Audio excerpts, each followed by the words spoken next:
अस्सलाम वालेकुम स्टूडेंट्स। आज हम स्टार्ट लेते हैं नेक्स्ट चैप्टर नंबर 7, उसके अक्रूवल्स एंड प्रीपेमेंट, उसके MCQs.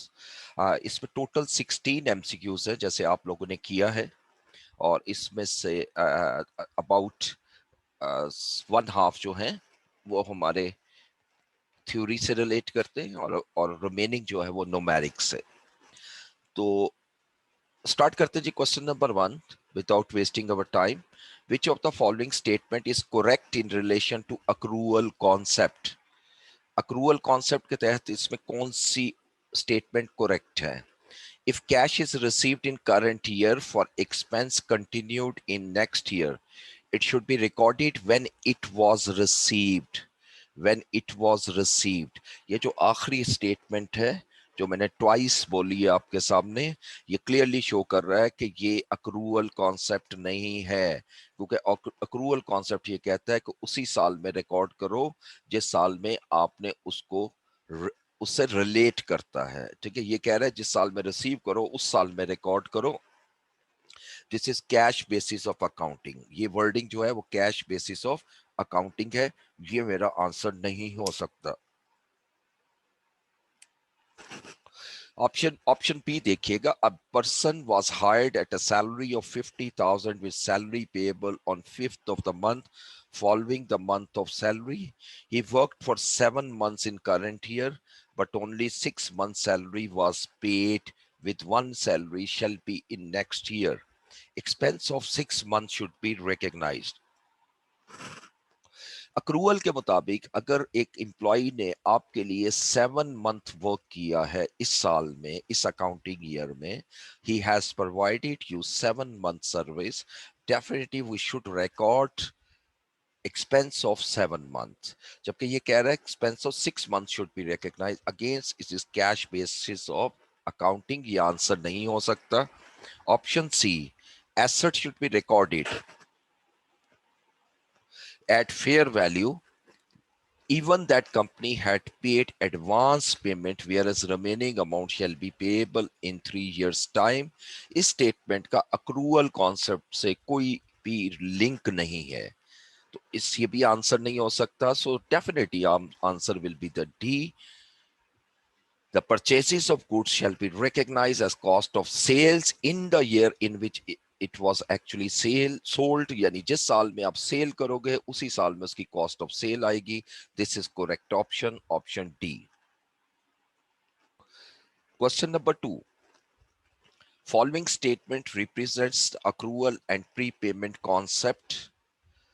Any expense or income shall be recognized in the year of occurrence, irrespective of received or not, and shall be in arrear is termed as accrued। ये पूरी statement correct है, ये accrual concept को बता रही है।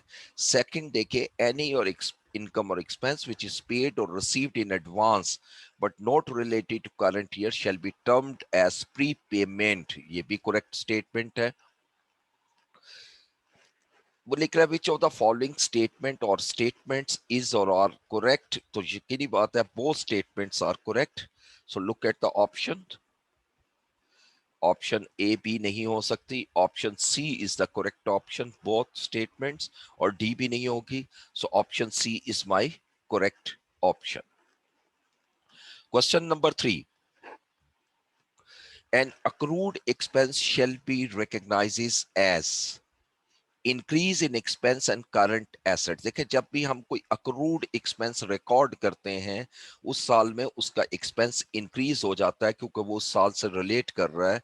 लेकिन दूसरी तरफ चूंकि वो पे नहीं हुआ होता, the second side of picture, अगर आप देखें वो अभी पे नहीं हुआ तो करंट लाइबिलिटी इंक्रीज होती है। तो ऑप्शन ए नहीं हो सकती। इंक्रीज इन एक्सपेंस ठीक है, एंड करंट लाइबिलिटी बिल्कुल ठीक है, तो option B is the correct option. C में देखें तो decrease in expense wrong, D में decrease in expense wrong, option B is the correct option. अब let's move to the question number 4। Which of the following shall be recognized as current asset if it falls within 1 year period? Current asset कहते ही उसे है जो 1 साल के period में हमें receive हो जाना हो, ठीक है। So let's see. Option A accrued income, accrued income मेरा करंट एसेट है और प्रीपेड एक्सपेंस भी मेरा करंट एसेट है। So option A is the correct option. लेकिन हम बाकी ऑप्शन को भी डिस्कस करेंगे वो क्यों गलत हैं। यकीनी बात है कि जब वो करंट एसेट नहीं होंगी तो वो रॉन्ग है। ऑप्शन बी में देखें तो अक्रूड इनकम तक तो ठीक है, लेकिन unearned income is our liability, it is not a right option. C accrued expense, ये पहला ही देखें तो करंट लाइबिलिटी है, ये भी गलत है। डी भी नहीं हो सकता कि यहाँ पे अक्रूड एक्सपेंस है। Option A is the correct option. Question number 5, prepaid expense is paid in advance and recorded as expense in current year। हमने एडवांस पे किया और साल में एक्सपेंस रिकॉर्ड कर लिया, but related to next accounting year, effect of adjusting entry shall B.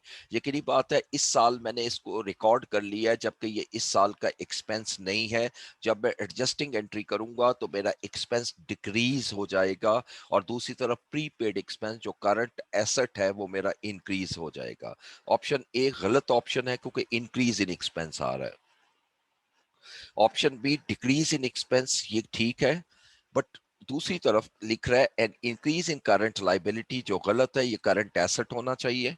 C option is not a correct option because यहाँ लिखा हुआ है इंक्रीज इन एक्सपेंस जबकि असल में डिक्रीज इन एक्सपेंस हो रहा है और increase in current asset. So option D is right option. Question number 6, which of the following is an example of prepaid income, जो आपको एडवांस में रिसीव होगी income. Option A insurance premium paid in advance, ये insurance premium वो है जो आपने advance में पे किया है, ये तो प्रीपेड एक्सपेंस है। Option B subletting property where rent is in advance, yes, जब हम सब लेट करते हैं प्रॉपर्टी रेंट पर किसी को देते हैं और एडवांस में रेंट रिसीव करते हैं, it is an example of prepaid income. Option B is correct option, लेकिन सी भी देखते हैं। अगेन सी को गौर से देखें, हायर की है अपने प्रॉपर्टी तो ये प्रीपेड एक्सपेंस है। और D none of the above ये आंसर नहीं हो सकता। Option B is the correct option. Question number 7 से जो है वो हमारे न्यूमेरिक कुछ शुरू होंगे, तो मैं इसके लिए आपसे शेयर करूंगा एक्सेल शीट्स। आप देख सकते हैं स्क्रीन पर excel sheet. Our company paid 2 annual premium first for property on 1st April 2018। 1st April 2018 को आपने 120,000 पे किया। Second property for plant on 1st August 2018 for rupees 180,000। मेरा ईयर एंड हो रहा है। How much amount shall be charge to statement of comprehensive income and statement of financial position as at 30 September 2018। जरा देखते हैं इसको। 30 सितंबर 2018 ईयर एंड है, year end. तो इसमें देखते हैं एसओसीआई में कितनी अमाउंट जाएगी। वेरी क्लियर, अप्रैल से लेकर और सितंबर तक ये 6 मंथ बनते हैं, अप्रैल मई जून जुलाई अगस्त सितंबर। तो इस अमाउंट का 6/12 जो है वो इस साल से रिलेट करता है जो एसओसीआई को जाएगा। सेकंड में काउंट करें तो ये 2 मंथ बनते हैं, अगस्त एंड सितंबर। इस अमाउंट का 2/12 करूंगा तो ये एसओसीआई में जाएगा। सो एसओसीआई में जो अमाउंट जाएगी वो 90,000 है। और एसओएफपी में कितनी अमाउंट जाएगी जो, और ये प्री पेमेंट जाएगी, ठीक है, प्रीपेड। क्यों? क्योंकि आपने एडवांस में पे किया हुआ है।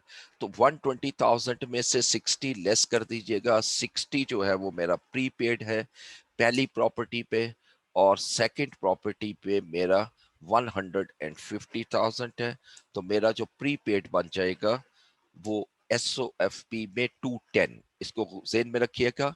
SOCI 90,000, एसओएफपी 210,000 prepaid expense.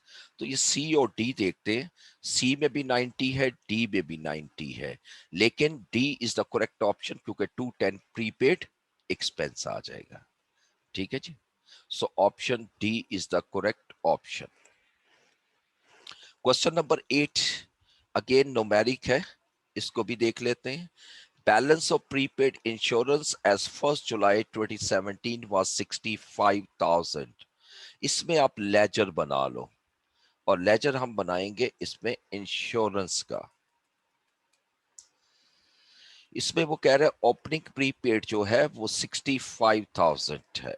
Opening prepaid 65,000, तो ये डेबिट बैलेंस होगा। Balance brought down 65,000।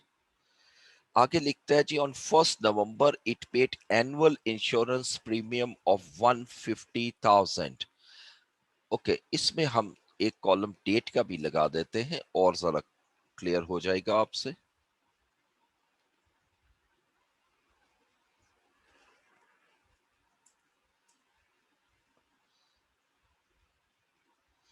जी, पहली तो आपकी जो डेट थी वो 1 जुलाई 2017 थी। सेकंड वो कह रहा है 1 नवंबर को आपने पे किया है, ये रिकॉर्डिंग एंट्री है 150,000। 1 नवंबर 2017 आपने पे किया 150,000 पूरे साल का। अच्छा, वो आगे लिखता है जी कि further how much amount should be charged to SOCI and SOFP at 30th June 2018?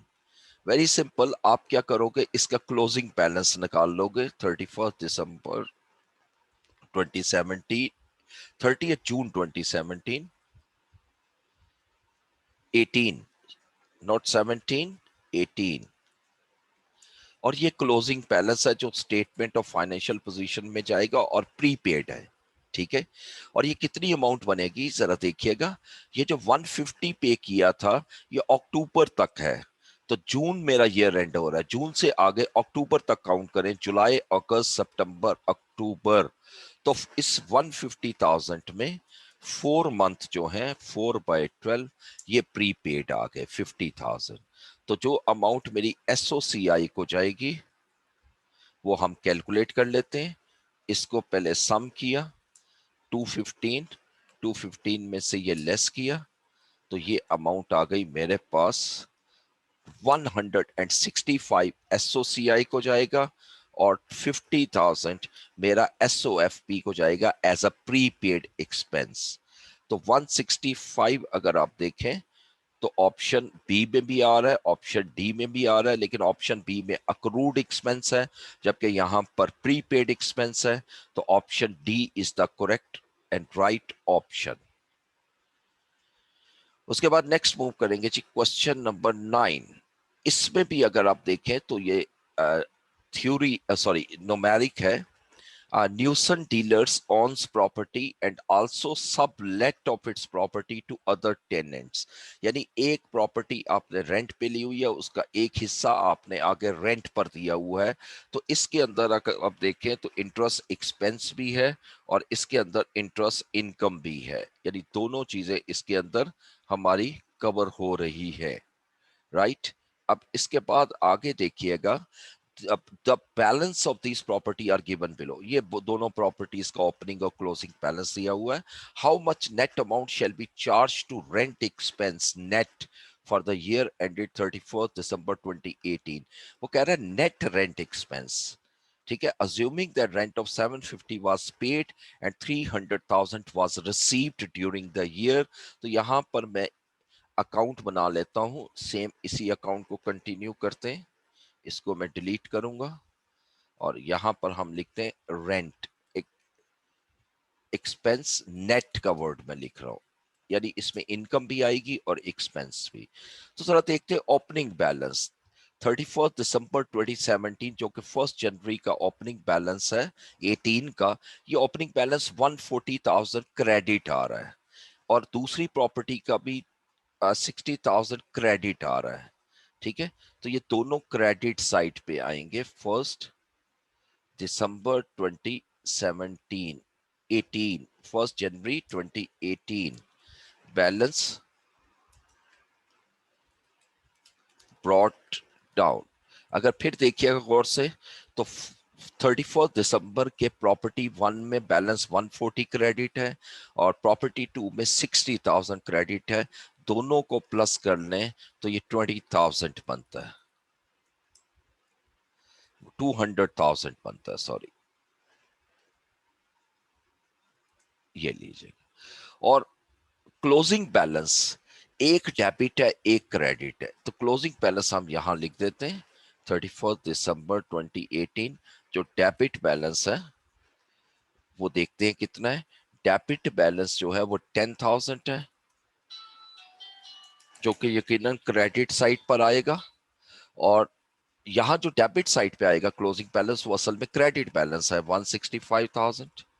और 31 दिसंबर 2018 यहाँ जो बैलेंस आएगा वो हमारा 10,000 जो डेबिट है। जितना रेंट आपने रिसीव किया है, पे किया है, वो डेबिट हो जाएगा। जो आपने पे किया रेंट वो कैश यहां पर आ गया। आपने जो अमाउंट पे की है वो है आपकी 750,000। और जो रेंट आपने रिसीव किया है दिस वन इज 300,000। अब जो डिफरेंस आएगा वो हम चार्ज करेंगे एसओसीआई को, चूंकि वो कह रहा है रेंट एक्सपेंस। तो रेंट एक्सपेंस अगर मैं देखूं तो उसका एसओसीआई में जो अमाउंट जाएगी वो क्रेडिट साइड पे जाएगी, दिस वन। ये मैंने फाइंड करना है, तो इसकी डेबिट साइड पहले टोटल कर लेते हैं। डेबिट साइड को टोटल किया, ये 915। 915 में से आप ये तीनों अमाउंट लेस कर दें। This one 405,000। आप देख सकते हो this one is the correct option, this one, और जो कि ऑप्शन ए बन रही है।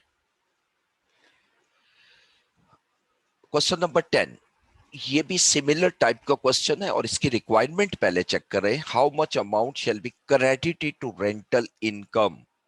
ये इनकम से रिलेटेड है for the year ended 31 March 2018। अब क्वेश्चन देखिएगा, वो लिखते हैं MPT was engage in retail business and during the year ended 31st March 2018, he received 720,000 as rent from different tenants. The book shows the following balances start and end of the year. कुछ rent arrear में है, कुछ advance में, ठीक है। सो इसका अगर हम अगेन मैं ये खत्म करूंगा इसी लेजर में, अगर मैं बनाऊं रेंटल इनकम, तो रेंटल इनकम देखते हैं जी। आपका अकाउंटिंग ईयर 31 मार्च 2017 को पिछला खत्म हो रहा है, तो 1 अप्रैल 2017 का ये जो बैलेंस दिया हुआ दिस वन ओपनिंग बैलेंस। एक opening balance rent in arrear है, ये रिसीवेबल है रेंट, और रिसीवेबल डेबिट होता है। तो 1 अप्रैल 2017 को आप बैलेंस बीडी लिखेंगे और बैलेंस बीडी आ रहा है 80,000। और एक बैलेंस ओपनिंग जो है वो रेंट इन एडवांस है, जिसको अनअर्न्ड इनकम कहते हैं, ये क्रेडिट होगा।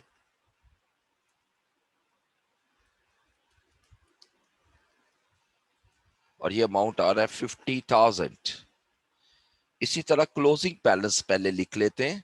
क्लोजिंग बैलेंस जो एरियर का है, यकीनन जो डेबिट है वो क्रेडिट साइड पे आएगा।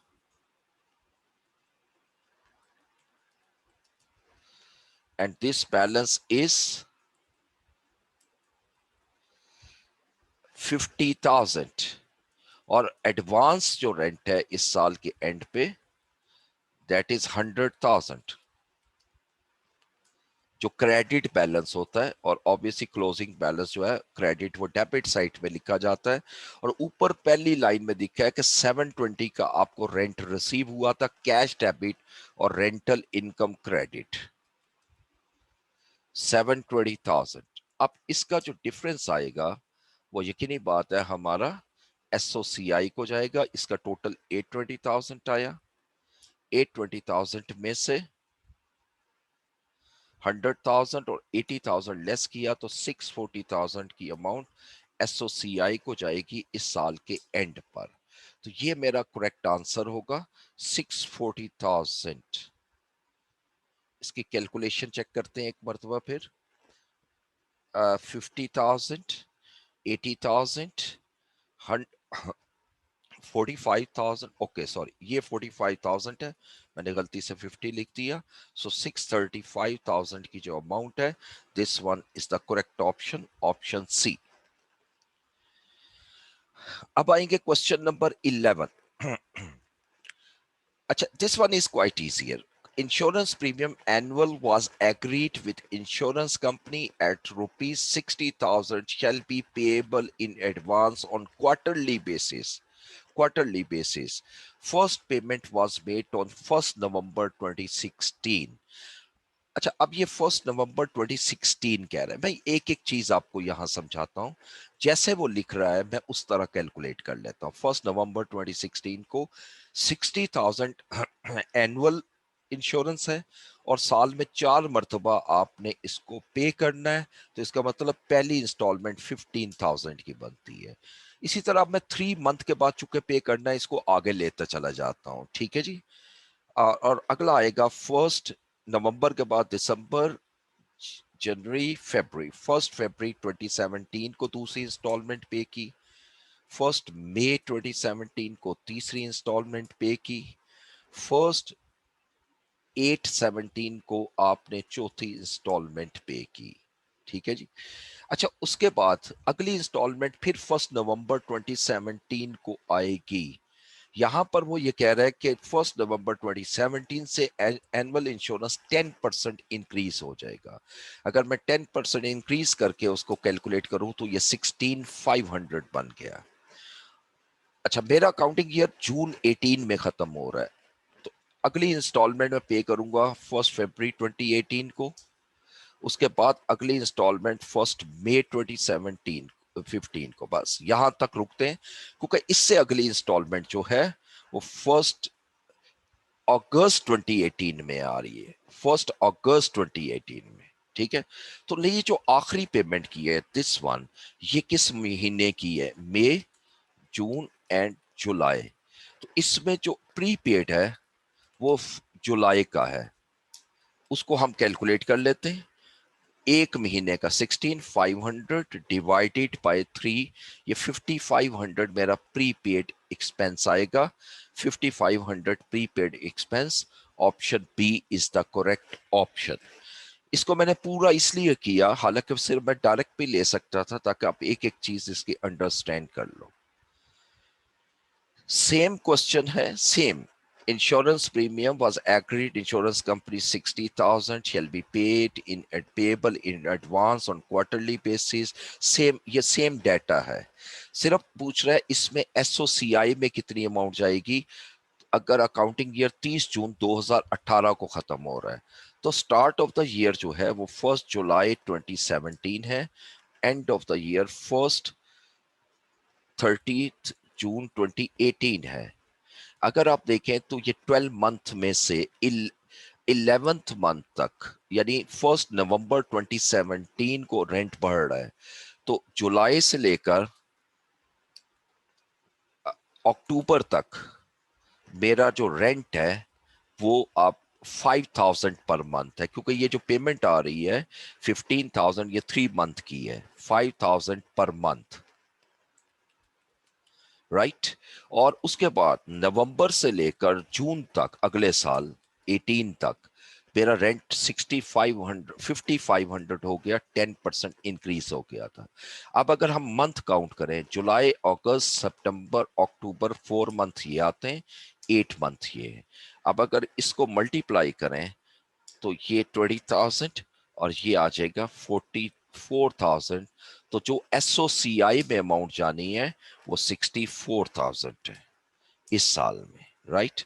अब इसको देखते हैं, 64,000, ऑप्शन सी आपको नजर आ रहा है, 64,000। क्वेश्चन नंबर 13 में मूव करेंगे, आखिरी 4 क्वेश्चन रह गए। 13, Arvind paid its vendor for repair services after 1 month from invoice date. As at 1st April 2018, repair bill was of rupees 32,200 was outstanding. तो ये साल के शुरू का है, तो हम लेजर बना लेते हैं यही वाला रिपेयर्स एक्सपेंस का, ये सारा खत्म कर देंगे। ओके जी, इसका जो ओपनिंग बैलेंस है वो 32,200 है, और ये हमारा चूंकि बाद में पे करते हैं तो एरियर है। एरियर का मतलब क्या हुआ? अक्रूड, ओपनिंग अक्रूड 32,200, फर्स्ट 4/18 को बैलेंस ब्रॉट डाउन 32,200। उसके बाद नेक्स्ट वो लिख रहा है ड्यूरिंग द क्वार्टर एंडेड 30 जून 2018, ये एक क्वार्टर का पूछा है, पूरे साल का नहीं। Arvind paid 144,600 against repair bill including 30,000 from opening balance। यानी आपने 144,600 की पेमेंट की है अप टू 30 जून 2018, जिसमें 20,000 पिछला भी है। आपने लेस नहीं करना क्योंकि वो खुद ब खुद लेस करेगा। आप टोटल अमाउंट लिखें 144,600। रिकॉर्डिंग एंट्री का मतलब होता है जो उस पीरियड में पे की है वो रिकॉर्डिंग है, चाहे वो उससे रिलेट करे या ना करे, क्योंकि आप रिवर्सल कर चुके हैं, वो खुद ही एडजस्ट हो जाएगा। लेकिन वो कहता है 31 जुलाई को अरविंद एक बिल रिसीव करता है रिपेयर का 27,300, representing period from 16 June to 15 July. यानी इस ये जो बिल है 27,300 का, ये एक महीने का है, जिसमें जून का महीना 15 दिन, आधा महीना बनता है, वो मेरा क्लोजिंग अक्रूड आ जाएगा। क्लोजिंग अक्रूड बैलेंस सीटी 27,300 डिवाइडेड बाय 2, 13,650। तो अब उसने पूछा ये है कि एसओसीआई में कितनी अमाउंट जाएगी, यानी एक्सपेंस कितना होगा। सो लेट्स सी, इसको चेक करते हैं। इसको पहले टोटल किया, इस टोटल में से 32,200 लेस कर दो, answer is 126,050। 126,050 is the option B. ठीक है जी, अब इसके बाद क्वेश्चन नंबर 14 की तरफ हम चलते हैं। अगेन थ्योरेटिकल क्वेश्चन है 14। If accrued expense was wrongly recorded as accrued income at the end of the year, अगर मेरा एक accrued expense था साल के एंड पे, वो हमने accrued income रिकॉर्ड कर दी। accrued expense अगर मुझे रिकॉर्ड करना हो तो इसका मतलब मेरा एक्सपेंस बढ़ेगा। मुझे एक्सपेंस बढ़ाना था, मैंने इनकम बढ़ा दी, तो यकीनी बात है वो कह रहा है इम्पैक्ट प्रॉफिट पर क्या होगा। सो लेट्स सी, देखें ये जब हम इनकम बढ़ाएंगे एक्सपेंस की जगह तो डबल इफेक्ट होगा।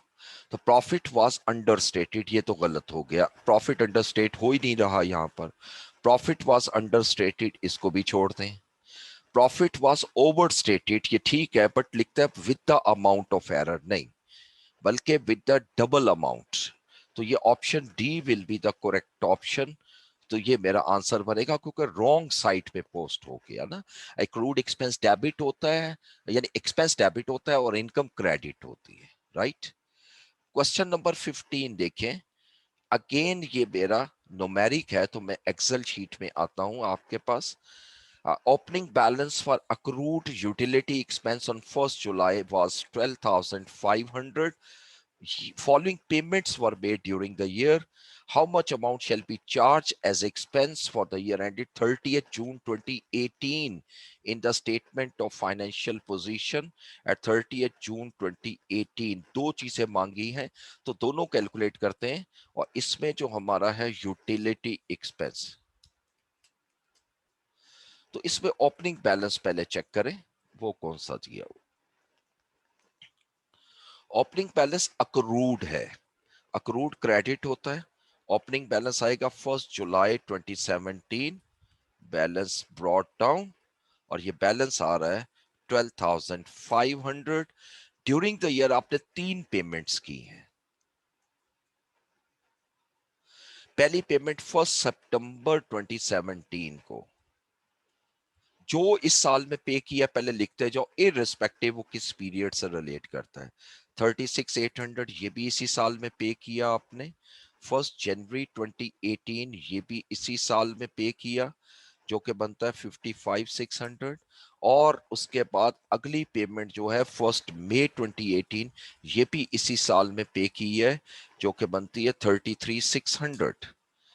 अच्छा, अब अगर हम देखें तो ये जो लास्ट पेमेंट है अप्रैल तक हुई है, इसका मतलब है मई और जून 2 महीने का अक्रूड रिकॉर्ड नहीं हुआ।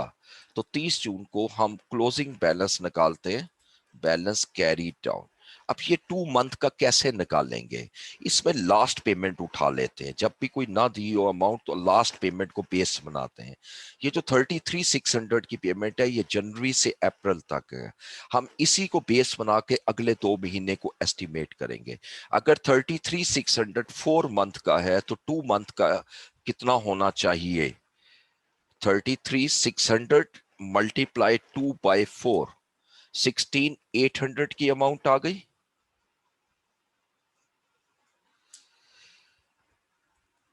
ठीक है जी। अब आपने एसओसीआई में कितनी अमाउंट लेके जानी है उसको कैलकुलेट कर लेते हैं। 142,800 में से ये लेस करें तो एसओसीआई में जो अमाउंट जा रही है वो 130,300, और स्टेटमेंट ऑफ फाइनेंशियल पोजीशन में जो अक्रूड जा रहा है वो 16,800। तो देख लेते हैं ऑप्शन।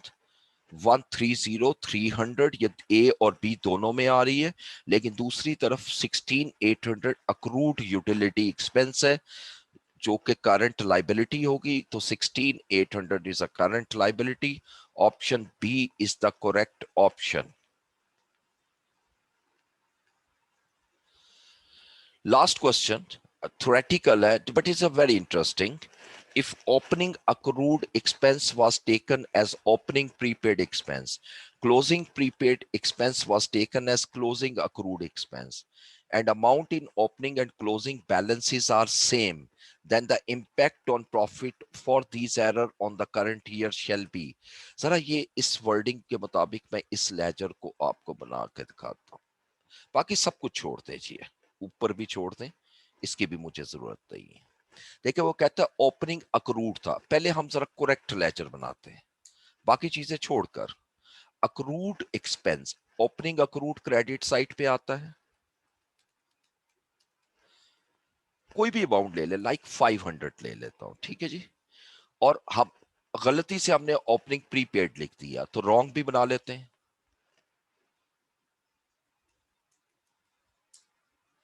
रॉन्ग क्या बना? हमने बैलेंस इस साइड पे लिख दिया, ओपनिंग बाय 500। अच्छा, उसके बाद वो लिखता है जी आगे, and closing prepaid expense, closing prepaid था, क्लोजिंग प्रीपेड डेबिट होता है तो क्रेडिट साइड पे आएगा।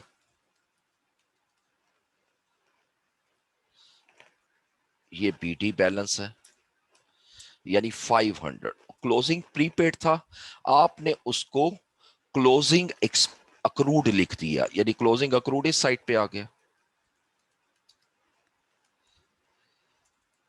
ठीक है जी। अब अगर आप देखें, वो लिखता है जी कि if the opening and closing balances are same, जैसे मैंने लिखे हैं, then the impact on profit for these error on current year shall be। अगर गौर से देखिए तो यहां पर जो अमाउंट आ रही है वो 1000 डेबिट साइड पे आ रही है, और यहां पर अमाउंट क्रेडिट साइड पे आ रही है। ठीक है, तो ये अमाउंट बेसिकली एसओसीआई में जाएगी, ये जो अमाउंट है एसओसीआई में क्रेडिट होगी, और ये अमाउंट एसओसीआई में डेबिट होगी।